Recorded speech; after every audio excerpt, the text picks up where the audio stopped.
И здрасти хора, аз съм казал черта Бъс10 и в днешното видео ще гледаме ситуация, в която Франция става империя, като преди каквото и да е станало, казвам, че НАТО, Европейския съюз и всякакви подобни съюзи просто изчезват, защото иначе няма да мога да направя нищо. За тези, които искат да знаят, приложението се казва Peripern. И нека директно да започваме. Като Франция граничи с няколко силни държави. Испания, Италия, Германия, Великобритания, можете да кажете по вода. Но затова те мислят, че най-добрият ход за сега е да атакуват Люксембург и Белгия. Така че нека ги направим червени. Под те мислят така, имайте предвид, че аз мисля така, но просто казвам те. Затова да, Франция атакуват Белгия и Люксембург, които са отцветени в червен цвят. Франция за това видео съм я направил в син цвят, като Франция набързо, директно атакуват и превзимат почти цяла Люксембург, даже направо успяват да превземат съвсем Люксембург и правят няколко атаки на Белгия. Нидерландия се включва във войната от страна на Белгия, просто защото да, в такава вселена отношения между държавите няма много да ги гледам. Ще ги гледам в някои ситуации, но не чак толкова. Но Нидерландия мислят, че ще са застрашени, ако Франция превземат Белгия, затова директно влизат във войната. Като това не може много да спре френската армия, просто защото да, Белгия, Нидерландия и Люксембург, дори трите заедно, не мисля, че са по-силни от Франция, които доста добре се справят във войната, успяват да превземат големи части на Белгия, заобграждат ги така, ето така, и тези двете заобградени части просто лесно могат да са превзети. Също така се увеличават просто се увеличават границата с вода и вече достигат до нидерландски територии, които превзимат. Нидерландия не са много щастливи и са по-скоро стреснати, но продължават да се бият, пробвайки се да се защитят някакси. Франция с една бърза атака почти превзима Белгия. Оставям само тази малка част, която просто Нидерландия превзима, защото така или иначе Белгия ще падне, поне те да вземат територията, но вече имат пълна граница с Франция, които директно набързо влизат в държавата и я атакуват. Ето така. И като цяло тук за сега няма кой да каже на Франция да спре, както за видеото за Балканската държава, което можете да видите и да изгледате в канала. Просто защото Франция си е една от най-силните държави. Разбира се, ако другите най-силни държави в Европа са съюза срещу нея, няма да има много голям шанс, но ако е конкретно някоя държава може да се справи, директно разделя Нидерландия на нещо като две части и оттам вече всичко пропада. Франция първо атакуват ето тази част. Вече доколкото знам са превзели Амстердам.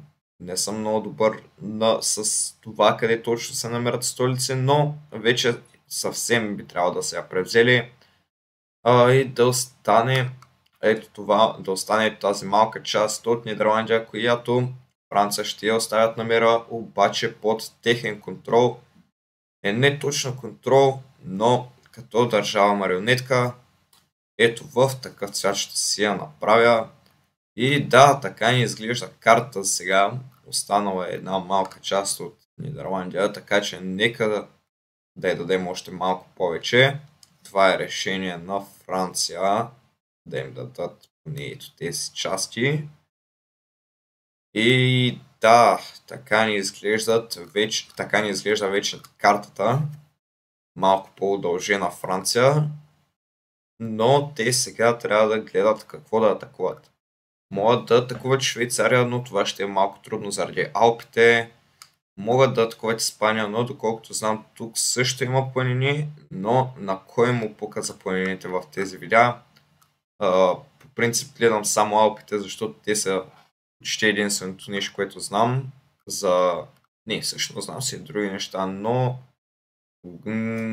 главно не съм запознат с баш толкова много планини. Така че сега Франция могат да атакуват Великобритания, Испания или Германия. Три доста силни държави, но Германия и Великобритания са доста по-силни от Испания, да речем. Затова Франция по-трудно също така ще атакуват Великобритания, тъй като те имат малко по-голям контрол над този канал, не знам как се казва. И Германия, поне аз не знам коя е по-силната държава, но предполагам, че Франция ще изхъбят много ресурси, войници и всякакви подобни прости, ако се бият с тях. Затова взимат крайното решение да атакуват Испания. Затова нека си ги направят червени. И да, за сега това ни е първата по-голяма война, така да я нарека, като Франция директно атакуват по краищата и за това видео ще игнорираме планините ето тук някъде, защото е по-добре да ги игнорираме, отколкото да ги посоча на грешно място и просто да има някакви въображаеми планини там. Като Франция нахлуват в Испания от двете страни, така движейки се по просто морската граница на Испания, което не са го очаквали. Затова ще им отнеме малко време да си направят защитен фронт с Франция, които се възползват от това и просто продължават да превзимат и да превзимат. И като цяло доста добре да се справят, но някъде до тук вече идва подкрепата от испанските войници и става малко по-трудна войната. Португалия решава да стои неутрална, просто защото не иска да се меси в подобни войни.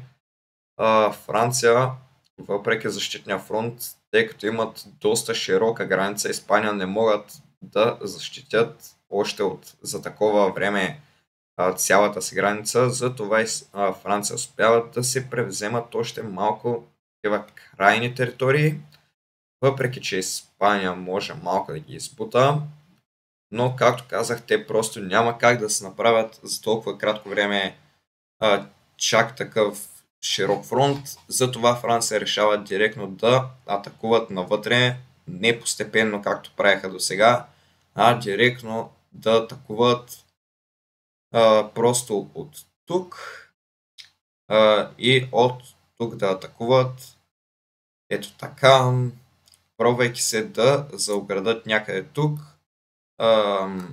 За сега им се получава добре. Испанците обаче го виждат това и прекъсват ето точно ето тази част и я оставят тя сама да се измре, като свършат ресурсите, но те вече са се добавили доста ресурси, така че могат да издържат кой знае колко. Могат да се издържат, ако е нужно. Франция се опитва да освободи тази територия и като цяло хората в нея, като изпрати отряд не от по-краткия път, а от по-дългия, пробвайки се пак да ги заобиколят. И тогава Франция успяват и да се свържат от по-краткия път и вече да направят ето това малко приличащо на такъв от аркадите, това с което се мърда част. Просто защото Испания успяват горе-долу да се защитят, но да, Франция за сега доста добре се справя, заобграждайки цялата тази част, а, разширявайки се чак до там и като цяло нещата не са добре за Испания. Франция им превзимат и тези островчета, просто защото ме кефят, но успяват само тези двата, като тези просто няма и смисъл да се хабят ресурсите да превземат. Франция решават, ако не могат да заобградят, просто е така да превземат територията, докато не остане толкова малко, че няма и смисъл да го заобграждат. И е така намалява. Също така правят прогрес и от другия си фронт, правейки го малко по-прав. Ето така. И най-накрая след доста време, сега това, което правя, не се случва на момента, минава си време, докато, да речем, Франция заобгради цялото това. Просто няма да чертая чак толкова бавно, просто защото, нали, ще бъде бахти скучното, но Франция успява да заобградят тази част и бавно решават не да изчакат там хората сами да искат да станат част от Франция, просто защото Испания не им помага, а те ги атакуват и остава само тази малка част с не много хора в нея, но Франция като цяло просто забравя за нея и продължава да атакува Испания, пробвайки се да превземе Мадрид, които пак не знам къде между другото точно се намира Мадрид, така че няма да се съобразяваме с столици. Франция най-накрая превзима останалото от тази малка част и Испания вече се предава тотално, така че нека да измислим и един мирен договор, с който да ги оправим двете държави. И добре, измислих горе-долу нещо, значи Испания си връща това малко издълбаната част, обаче за това Франция взимат малко повече морска граница, с която имат почти пълен контрол над ето това залив ли е, какво е, не знам. Но да, имат повече имат Франция вече се удължават морската граница, както и взимат тези два малки островчета, просто и така за красота. И това им е мирният договор с Испания. И Франция вече, да, изглежда си доста по-добре, отколкото от началото, но не оставят много малки държави, които да превземе. Вече, само че забравих да направя Испания бяла. Вече граничи с малко по-силните държави, така да кажа.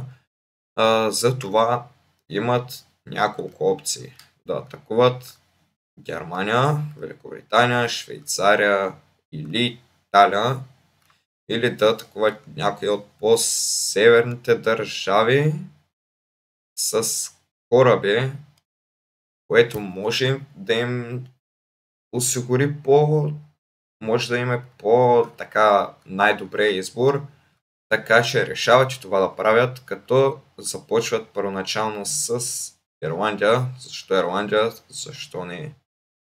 Като ги правят червени и Франция директно вече са си подготвили корабите и правят една атака ето така.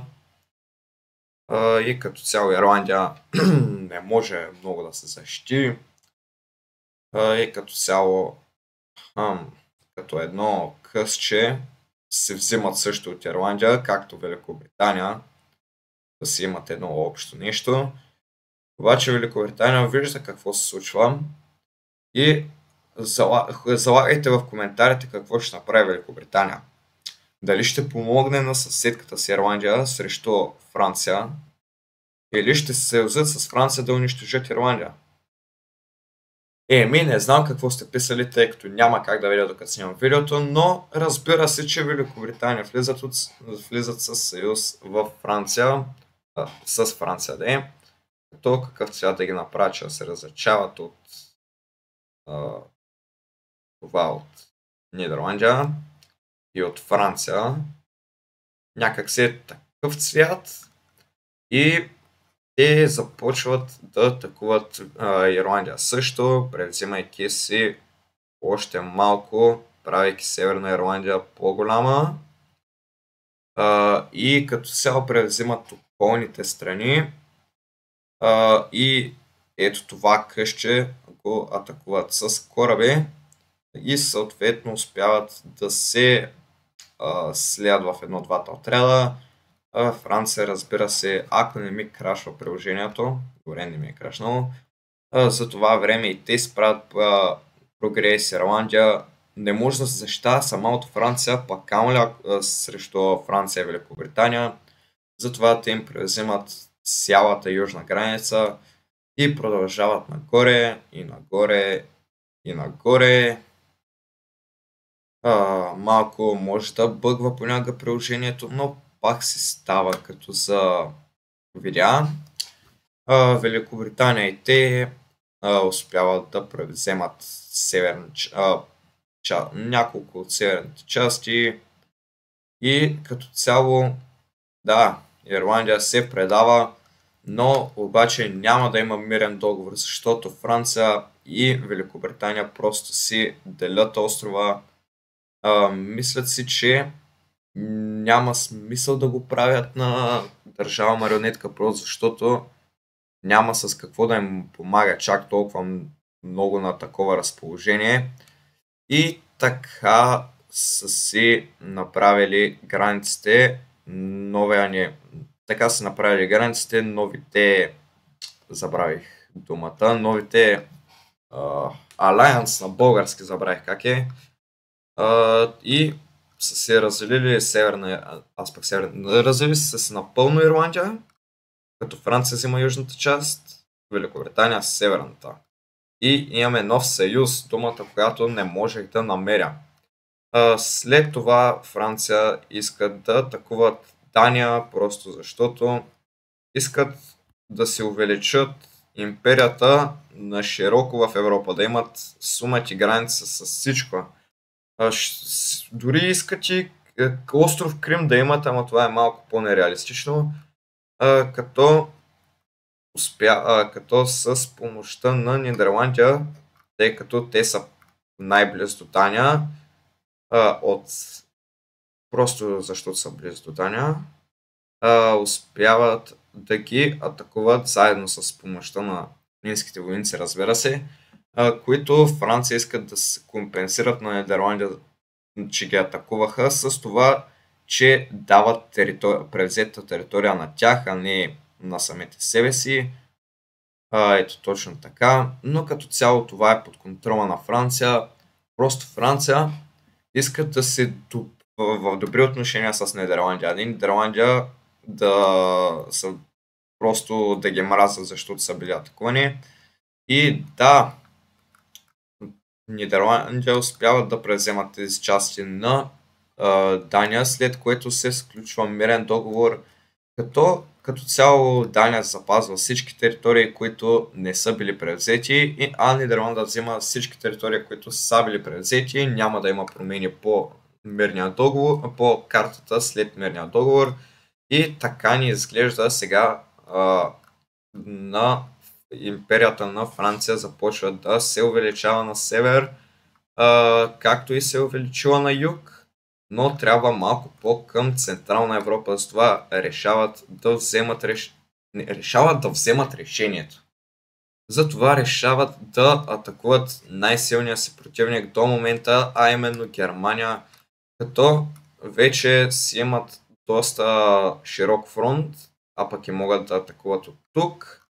И имат Великобритания на тяхна страна, която може да ги снабдява с войници, амуниции, оръжия, ресурси, без всякакви подобни работи, като разбира се Франция като Франция обаче са тези, които започнаха войната, следователно те ще са атакуващите и просто атакуват така по границата, И просто е така, по това малко по-издължената им част се атакуват. Сега Нидерландия и те искат да направят прогрес, просто защото да, въпреки че Франция им дадоха територия на Дания, това пак са се изгубили доста от територията, както и с помощта на великобритански войници, които си изпратиха главно войниците тук, защото това е най-слабото им място на френската им, просто на Френската империя, успяват да превземат части от Германия.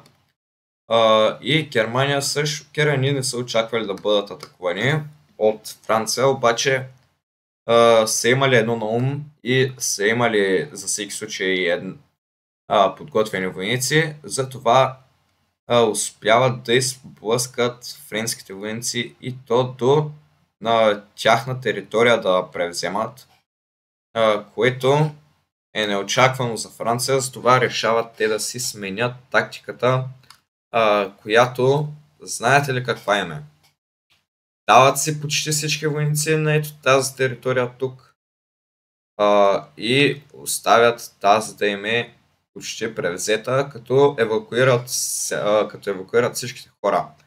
Германия съответно не знае за този план и си мисли, че много лесно просто превзема Франция, нали, прави си една атака така